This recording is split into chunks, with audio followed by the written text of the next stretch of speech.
17 నెలల్లో నీ మంత్రులు నల్గొండకు పోయితందుకు కిటికీలు 100 కిలోమీటర్లు పోయితందుకు కూడా షేర్ ఆటో వాడినట్టు వాడుతున్నారు హెలికాప్టర్లు. చూస్తలేరా మీరు? కొట్టుకుంటారు. ఇంకా భువనగిరి పోతాను, ఎమ్మెల్యేల బర్త్డేలకు హెలికాప్టర్లో పోతాను. వీళ్ళట చాలా పద్ధతిగా నడుపుతున్నారట. షేర్ ఆటో కంటే అధ్వానంగా వాడుతున్నారు వాస్తవంగా అయితే. హెలికాప్టర్ ఉంటే తప్ప హైదరాబాద్ దాటిపోమంటుండే ఒక్కొక్క మంత్రి. ఈ ఎకానమీ క్లాస్ అంటాడు ముఖ్యమంత్రి. నువ్వు ఎక్కే విమానం దిగే విమానం మేము చూస్తలేమా?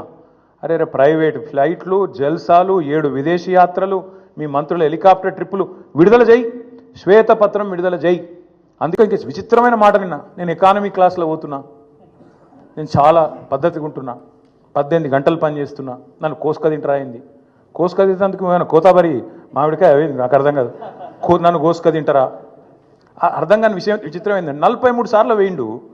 ఒక ముఖ్యమంత్రి అంటాడు తుత్తనే పోతాడా? గడపార లెక్క పోడు కదా ఆయన. 100 మంది మాగదులు, సిబ్బంది, మన్ను మశానం, ఆయన బ్రోకర్లు, వాళ్ళు